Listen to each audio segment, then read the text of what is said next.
Welcome, Keith. We've had round 13 after last week's debacle by myself, but my only defence there is Paul Carter's rarely wrong, and on his sheet he headed it with round 11, and unfortunately the ladders had round 12 and the results had round 11, but that's my excuse. Thanks very much, Paul. Round 13 was very interesting, Keith. Very interesting, and I'm not quite sure whether we're wasting our time trying to pick winners the way the season's been this year, but fantastic round of football, some really key results. Terrific to see Warrigal get a first win. Morwell, real shot in the arm for them. They've had a tough year with injuries and a few other things for them to come back and beat Sale. Very important results.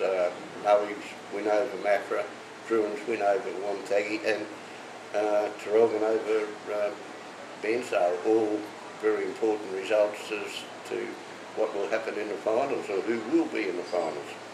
Yeah, look, it was sensational to see Warrigal come through for its first win, and we've been saying it all year they're going to crack it for one, and there's 5 rounds to go, so hopefully they can crack it for 1 or 2 more. But the photo in the Gazette showed all the elation today, and I think those blokes... That is the Warrigal and Druin Gazette. Don't confuse it with any other papers that might be called Gazette, of course. Yeah, but you could see the elation on everyone's face, so that was really a great win and a great shot in the arm. Photographed, by the way, by Jamie LaFrance. Yes, who's our cameraman and professional whatever. The ladder, 38 points, Tarrogin, Sale on 36 and Druin 34, but then we have a bank up, 28, Wonthaggi, and then you go down to Mafra on 24. There's just one game separating those teams, and then Morwell's wins just put them 2 games out of the 5, so it's still anybody's go to make 4th or 5th, or even 3rd, you can't sit there thinking you've got a definite final spot. No, that's true, and while Druin need to win a few more to really lock themselves in the 5, they do have an opportunity, if they keep winning, to actually get to the top. Yeah, and I think it's, look, the top 3 at the moment, you would suggest that they're there, but as we know, it's been a topsy-turvy season, and all our tipsters in our record, I think last week most of them only had 1 right. You might have fluked it though. I think you got 2 or 3, didn't you? I think I probably got 3. Yeah, amazing. Yeah. But anyway, this week we start off with another match of the day, Tarrogin versus Mafra.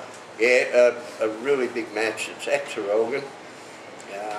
Tarrogin haven't had too many hiccups. Lost to Moe a fortnight ago. But gee, it's a really crucial time for Mafra. Get up in this one. I doubt whether they can make it. Yeah, look, and they've got a certain fella called H. Burgill that played in the seconds on Saturday, and apparently his kicking shoes weren't on. He could have kicked a few, but it'll be interesting to see whether or not he might crack it for a senior game. And yeah, they are. It is strange, for the last 10 years it's been all Mafra, and this will be a ripper. I think that Tarrogin want to keep that top spot, and I think they will win, but it's a do or die for Mafra. Yeah, I agree. I'll select Tarrogin. Part of their incentive in this game would be to really knock Mafra out of contention, and they'd certainly love that. They've had a fair bit of pain inflicted on them by Mafra over the last decade, so here's the chance for Tarrogin, and gee, if they don't take it, they're mugs. Yeah. Our next game is Moe Wonthaggi.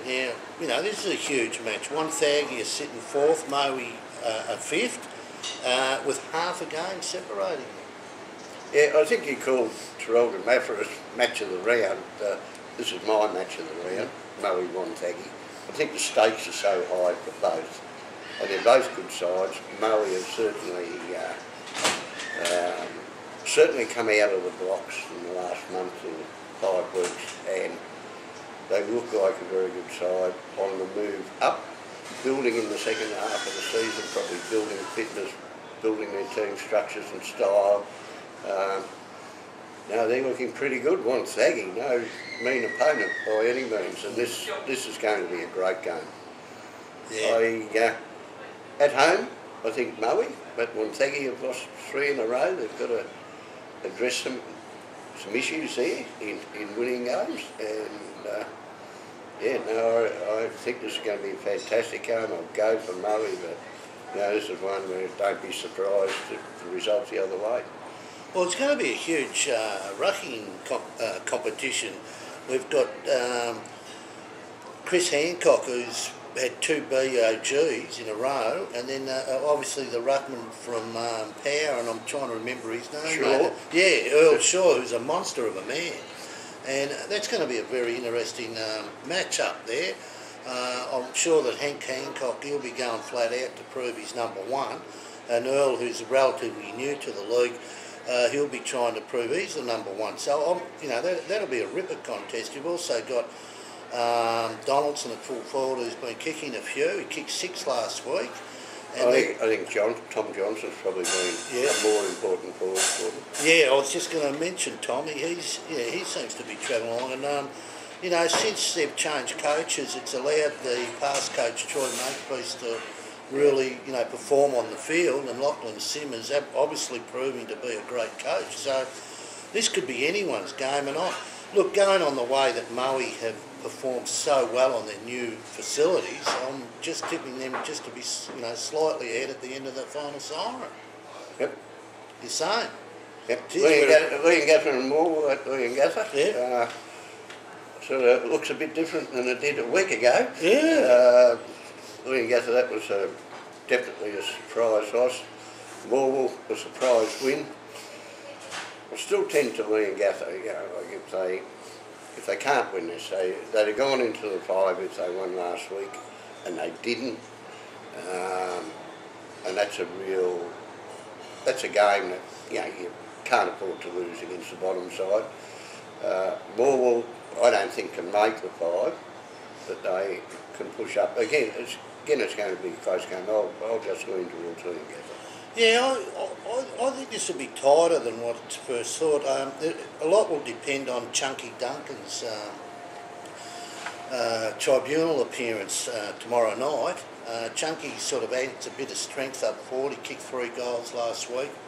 He's hard at it, and when he attacks the ball, he doesn't take any prisoners.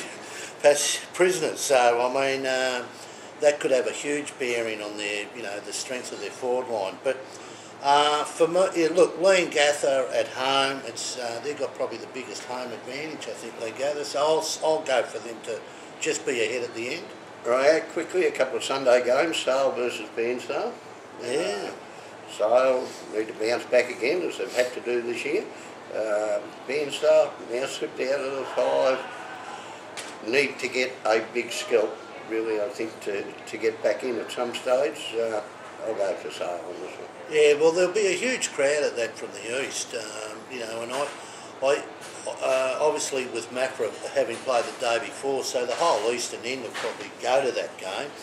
Unfortunately for Bairnsdale, they're copping Sale off coming back off losing last week, and then back on their home turf. So I think that alone, and the power they've got up forward, I think Sale will win that. And then another Sunday game, we've got your local derby with the Warragul Druin Gazette, Druin hosting Warragul.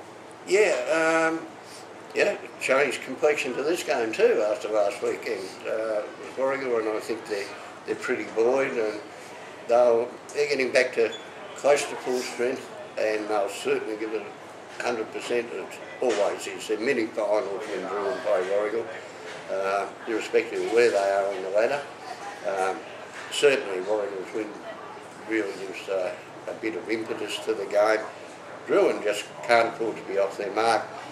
Didn't exactly win comfortably last time we played. Druin played Warragul this year. Only the last 10 minutes got away.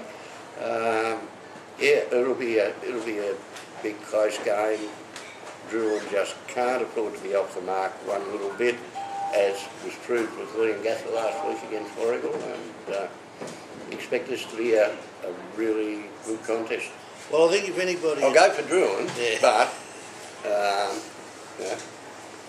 as a Drouin man, I'll be happy if Drouin in front when the siren rings. Yeah, look, I think Drouin will be too good for Warragul, but I say that with some concern because I believe that Warragul will be flat out to try and knock off their neighbour. Oh, no doubt about that. And I don't think Drouin players want to take this one too easy. They'll win if they're all on their medal. If one of them takes it easy, Warragul will cause an upset. Now, so that's it for round 14. Tomorrow I've got a meeting with the AFL at 8 o'clock in the morning with this review. What are you talking about tomorrow by the time the people watch these things, Chris? Have you got anything... No point talking about tomorrow's tribunal meeting either. Have you got anything that you want to suggest that I bring up with the AFL, Kurt? AFL, out of their big TV rights things, give every country league $1 million. That'd be fine. It'd be fantastic, wouldn't it? I think they got 1.25 billion and 80 leagues, 80 million. You don't think that'd be too big a hole? No. Even $500,000 would be handy. That'd be fantastic. Okay, thank you very much, and thanks to our cameraman, and we'll see you all next week.